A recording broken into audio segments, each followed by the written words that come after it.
ഈ മടിയില്ലേ, അവനൊരു സംഭവമല്ലേ. മടി വന്നു കഴിഞ്ഞാൽ പിന്നെ എന്താ, കട്ടിലിൽ നിന്ന് എഴുന്നേക്കാൻ തോന്നൂല, കസേരയിൽ നിന്ന് എഴുന്നേക്കാൻ തോന്നൂല, ഒന്നും ചെയ്യാൻ തോന്നൂല. ചുമ്മാ കുത്തിയിരുന്നിട്ട് ഫോൺ തോണ്ടാൻ മാത്രം മടി വരൂല അല്ലേ.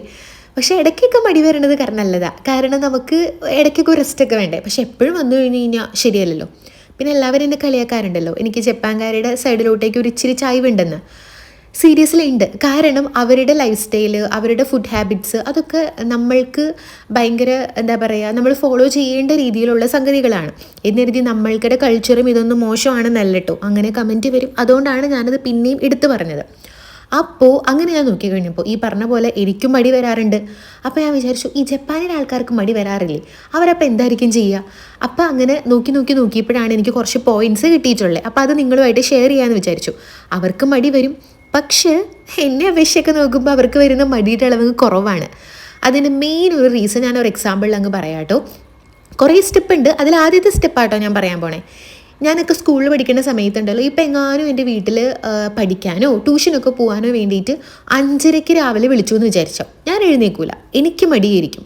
പക്ഷെ അതേസമയം സ്കൂളിൽ നിന്നോ കോളേജിൽ നിന്നോ ടൂർ പോണ ദിവസമാണെങ്കിൽ ഉറങ്ങ പോലുമില്ല. വേണമെങ്കിൽ ഒരു 2 മണി 3 മണിയൊക്കെ ആകുമ്പോഴത്തേക്കും കുളിച്ച് കുട്ടപ്പിയായിട്ട് ബാഗൊക്കെ പാക്ക് ചെയ്തിട്ട് റെഡി ആയിട്ടിരിക്കും. കാരണം എന്താ, നമുക്ക് അവിടെ ടൂർ പോകാൻ നമുക്ക് ഇൻട്രസ്റ്റ് ഉണ്ട്, പക്ഷെ ട്യൂഷന് പോകാനും പഠിക്കാൻ പോകാനും നമുക്ക് ഇൻട്രസ്റ്റ് ഇല്ല. അപ്പോൾ അത് തന്നെ, നമ്മൾ ചെയ്യുന്ന സംഗതി നമുക്ക് ഇഷ്ടപ്പെട്ട പോലെ ഇൻട്രസ്റ്റിംഗ് ആയിട്ട് നമ്മൾ മാറ്റിയെടുത്ത് ചെയ്ത് കഴിഞ്ഞാൽ നമുക്ക് മടി വരില്ല. അതായത് രമണ, നമ്മളിപ്പോൾ എല്ലാവരും ചെയ്യുന്ന സംഗതികളൊക്കെ തന്നെയാണ്. നമ്മൾ കുക്ക് ചെയ്യുമ്പം, ക്ലീൻ ചെയ്യുമ്പം, വാഷ് ചെയ്യുമ്പോൾ, ഇതൊക്കെ ചെയ്യുന്ന സമയത്ത് നമുക്ക് ഇഷ്ടപ്പെട്ട പാട്ട് അല്ലെങ്കിൽ ഇഷ്ടപ്പെട്ട ഒരു സിനിമയൊക്കെ ഇട്ട് കണ്ട് ആസ്വദിച്ച് അങ്ങ് ചെയ്യാം. അപ്പം നമ്മൾ പണികൾ ചെയ്യുന്നത് അറിയൂല. ഇപ്പം എനിക്ക് കൂടുതൽ പച്ചക്കറി, സവാള അങ്ങനെ എന്തെങ്കിലുമൊക്കെ അരിയാനുണ്ടെന്നുണ്ടെങ്കിൽ ഞാൻ ദേ ഇവിടെ കൊണ്ടുവന്നിരുന്നിട്ട് TV മുന്നിലിരുന്നിട്ടായിരിക്കും കാണാം. അപ്പം നമ്മൾ ആ ഒരു TV ഇങ്ങനെ ആസ്വദിച്ചിരുന്നിട്ട് ഇത് ചെയ്യുമ്പോൾ നമ്മൾ പണി തീരണ അറിയൂല. പിന്നെ ഈ ആസ്വദിച്ച് ചെയ്യുമ്പോൾ കൈ മുറിക്കാതിരിക്കാൻ വേണ്ടിയിട്ട് ശ്രദ്ധിക്കുക കേട്ടോ. അതേപോലെ തന്നെ തുടച്ചിടണ സമയത്ത് ഞാൻ എപ്പോഴും വല്ല സ്പോട്ടിഫൈയിലോ അവിടെ നിന്ന് എവിടെയെങ്കിലുമൊക്കെ ഒരു പാട്ടൊക്കെ ഇട്ടിട്ടാണ് ഞാൻ ചെയ്യുക. അപ്പോൾ നമ്മുടെ പണി വേഗമേ കഴിയും. കറക്റ്റ് അല്ലേ? പിന്നെ നമ്മളിപ്പം എവിടെയെങ്കിലും കല്യാണത്തിനോ അങ്ങനെ എന്തെങ്കിലും ഒരു ഫംഗ്ഷനൊക്കെ പോയിട്ടുണ്ടല്ലോ, നല്ലൊരു സദ്യ വയറ് നിറയെ കഴിച്ചിട്ട് അങ്ങ് വീട്ടിൽ വരാമെന്ന് വിചാരിച്ചോ, പിന്നെ നമ്മൾ എന്തിനെങ്കിലും കൊള്ളൂ, വെട്ടിയിട്ട വാഴത്തണ്ട് പോലെ നമ്മൾ ഒരു സൈഡിൽ കിടക്കും. കറക്റ്റ് അല്ലേ? ഇവരുണ്ടല്ലോ, ഇത് ഞാൻ മുന്നേ പറഞ്ഞിട്ടുണ്ട്, അവരുടെ ഹെൽത്തിൻ്റെ ഒരു മെയിൻ രഹസ്യം അതാണ്. എപ്പോഴും ഭക്ഷണം കഴിക്കുമ്പോൾ വയററിഞ്ഞ് കഴിക്കുക. അതായത് 80% മാത്രമാണ് നമ്മൾ നമ്മുടെ വയറ് നിറയ്ക്കാൻ പാടുള്ളൂ, ബാക്കി 20% നമ്മളങ്ങോട്ട് ഒഴിച്ചിടുക. കാരണം എന്താ, ഈ പറഞ്ഞ പോലെ വയറ് നിറയെ വന്നു കഴിഞ്ഞ് കഴിഞ്ഞാൽ നമുക്ക് പിന്നെ ഒന്നും ചെയ്യാൻ പറ്റൂല. എനിക്കൊന്നിനും വയ്യ എന്ന് പറഞ്ഞിട്ട് നമ്മളിവിടെ കിടക്കും. പിന്നെ നമുക്ക് വല്ല പണിയും ചെയ്യാൻ പറ്റുമോ? അത് രാവിലെ ആണെങ്കിൽ നമ്മൾ വീട്ടിൽ സദ്യ ഒന്നും വേണമെന്നില്ല. നമ്മൾ വീട്ടിൽ കഴിക്കുന്ന ഭക്ഷണം, ബ്രേക്ക്ഫാസ്റ്റ്, ലഞ്ച്, ഡിന്നർ, ഇതൊക്കെ മിതമായിട്ടുള്ള രീതിയിൽ നമ്മൾ കഴിച്ചാൽ നമ്മൾ എപ്പോഴും നല്ല എനർജറ്റിക് ആയിട്ടിരിക്കും. നമുക്ക് ആവശ്യത്തിനുള്ള ഭക്ഷണം കഴിച്ചാൽ മതി. അധികമായ അമൃതും വിഷം നല്ലതാണ്, വിഷം എന്നാണല്ലോ.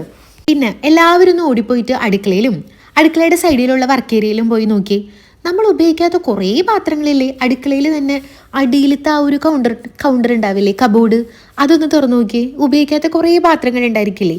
ഇതൊക്കെ വല്ലപ്പോഴും കൂടിപ്പോയി കഴിഞ്ഞാൽ ഒരു 3 മാസം കൂടുമെങ്കിൽ അതൊക്കെ പുറത്തോട്ടെടുത്ത് അടിച്ച് തുടച്ച് തൂത്തൊക്കെ വെക്കണ്ടേ.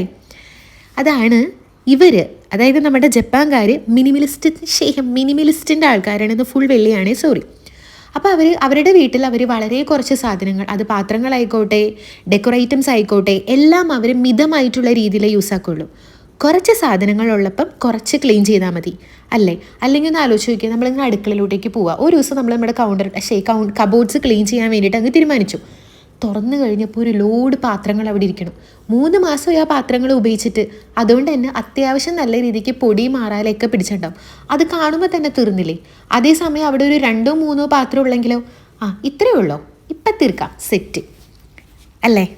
പിന്നെ പണികളൊക്കെ ഇങ്ങനെ കുന്നുകൂട്ടി ഇടാതിരിക്കുക. ഇപ്പം ചെയ്യേണ്ടത് ഇപ്പം ചെയ്യാം, അല്ലാണ്ട് ഇനിയിപ്പം നാളെ ചെയ്യാം, അല്ലെങ്കിൽ കുറച്ച് ഒരു മണിക്കൂർ കഴിഞ്ഞിട്ട് ചെയ്യാം, അങ്ങനെയൊന്നും തീരുമാനിക്കാണ്ട് കുക്ക് ചെയ്യുമ്പോൾ തന്നെ അപ്പം തന്നെ കുഞ്ഞു പാത്രങ്ങളെ കഴുകി വെക്കുക. കൗണ്ടർ ടോപ്പിലൊക്കെ എവിടെയെങ്കിലുമൊക്കെ ഇച്ചിരി വെള്ളം വീണിട്ടുണ്ടെങ്കിൽ തുടച്ച് കളയുക. ഇതൊക്കെ ഞാൻ പല വീഡിയോസിലും പറഞ്ഞിട്ടുണ്ട്. കാരണം നമ്മളിപ്പം നമ്മുടെ സിങ്കിൻ്റെ ഉള്ളിൽ കുറേ പാത്രങ്ങൾ കിടക്കുമ്പോൾ, ഒരു 10 പാത്രങ്ങൾ കിടക്കുമ്പോൾ നമുക്ക് മടിയായിരിക്കൂലേ. സ്വാഭാവികമായിട്ടും അയ്യോ ഇതൊക്കെ ഞാൻ തന്നെ കഴുകണ്ടേ. അതേസമയം അവിടെ ഒരു 2 പാത്രം ഉള്ളെങ്കിലോ, 2 ഉള്ളോ, സിമ്പിൾ അല്ലേ. ഡിഫറൻസ് ഇല്ലേ? അല്ല, ഞാൻ പറയണത് കറക്റ്റ് അല്ലേ? നിങ്ങൾക്ക് എന്തെങ്കിലും ഒപ്പോസിഷൻ ഉണ്ടെന്നുണ്ടെങ്കിൽ കമൻറ്റ് ചെയ്യാം കേട്ടോ. പിന്നെ ഇന്നൊരു ദിവസം രാവിലെ എണീറ്റപ്പോൾ നമുക്ക് ഭയങ്കര മടിയാണെന്ന് വിചാരിച്ചു. ഞാൻ വയ്യായികയല്ല കേട്ടോ ഉദ്ദേശിക്കണേ, നല്ല പച്ച മലയാളത്തിൽ മടി എന്ന് തന്നെയാണ് കേട്ടോ ഞാൻ പറയണേ. മടിയാണെന്ന് വിചാരിക്കാം. അപ്പോൾ നമ്മൾ എന്താ ചെയ്യേണ്ടതെന്ന് അറിയോ? നമ്മൾ തീരുമാനിക്കുക, ആദ്യം ഒരു 25 മിനിറ്റ് ഞാൻ ആദ്യം പണിയെടുക്കും. അത് കഴിഞ്ഞ് കഴിയുമ്പോൾ ഒരു 5 മിനിറ്റോ 10 മിനിറ്റോ ഞാൻ റെസ്റ്റ് എടുക്കും. അപ്പം നമ്മുടെ മനസ്സിലോട്ടേക്ക് എന്താ പോകാമെന്നറിയോ? 25 മിനിറ്റ് അല്ലേ, കുറച്ച് നേരമല്ലേ ഉള്ളൂ, അത് കഴിഞ്ഞ് കഴിയുമ്പോൾ 10 മിനിറ്റ് റെസ്റ്റ് എടുക്കാമല്ലോ, അങ്ങനെ വിചാരിക്കും. അപ്പം ഇച്ചിരി നേരം പണിയെടുത്താൽ മതിയല്ലോ എന്നുള്ളൊരു സംഗതി നമ്മുടെ ബ്രെയിനിലോട്ടേക്ക് പോയി കഴിയുമ്പോൾ നമ്മുടെ മടിയുടെ അളവ് ഒരു ഇച്ചിരി കണ്ടങ്ങ് കുറയും. അപ്പം നിങ്ങൾ ചോദിക്കും, ആ 25 മിനിറ്റ് പണിയെടുക്കാൻ വേണ്ടിയിട്ടുള്ള ആ മടി മാറണ്ടേന്ന്. അതിനെന്താ ചെയ്യേണ്ടതെന്ന് അറിയോ? അതായത് ഇപ്പം നമ്മളിപ്പം ഈ ചില ആൾക്കാർ ന്യൂ ഇയറൊക്കെ ആവാറാകുമ്പം, അതായത് മേ ബി ഒരു ഡിസംബർ 28 ആകുമ്പോഴത്തേക്കും ചിലവർക്ക് ഭയങ്കര ബോധോദയം വരും. നന്നാവാം, ചിലപ്പോൾ ഡയറ്റ് എടുക്കണം, അല്ലെങ്കിൽ മെലിയണം, എക്സസൈസ് ചെയ്യണം, അങ്ങനെയൊക്കെ വരൂലേ. അപ്പോൾ സ്വാഭാവികമായിട്ടും നമ്മുടെ മനസ്സിൽ എന്താ വരാം? ഇന്നിപ്പോൾ 28 29, 30, 31, 30 ദിവസം ഇടയിലേ ഉള്ളൂ, 3 ദിവസം ഇടയിലേ ഉള്ളൂ. അത് കഴിയുമ്പോൾ 1-ാം തീയതി ആവും. 1-ാം തീയതി നമുക്ക് നന്നാവാം. വേണ്ട, എക്സാമ്പിൾ തെറ്റിപ്പോയി, സോറി, അത് മാച്ച് കളഞ്ഞു കേട്ടോ.